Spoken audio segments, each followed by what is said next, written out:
Chapter 4, Mishnah 11. The final two Mishnahs in our chapter discuss a third type of hana'ah, unethical business practices.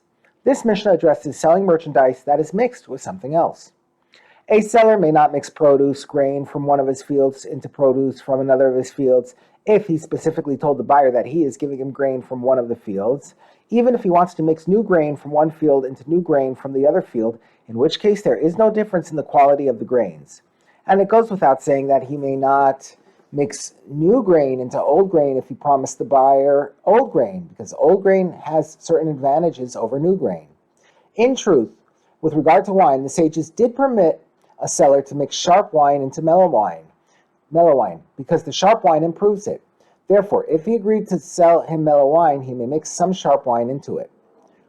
Wine usually contains sediment at the bottom of the container. Thus, when an entire jug or barrel of wine is sold, the buyer realizes he will be getting a certain amount of sediment in it. The Mishnah teaches the law for a smaller amount of wine that is sold and is poured from the top of the container without any sediment. A seller may not mix wine sediment from one barrel into clear wine from another barrel because that ruins the wine. But he may give the buyer sediment from his own barrel.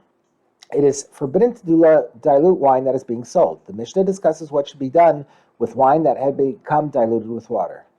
If water got mixed into someone's wine, he should not sell it in the store in small amounts to individual customers unless he tells the customer that there is water mixed into the wine.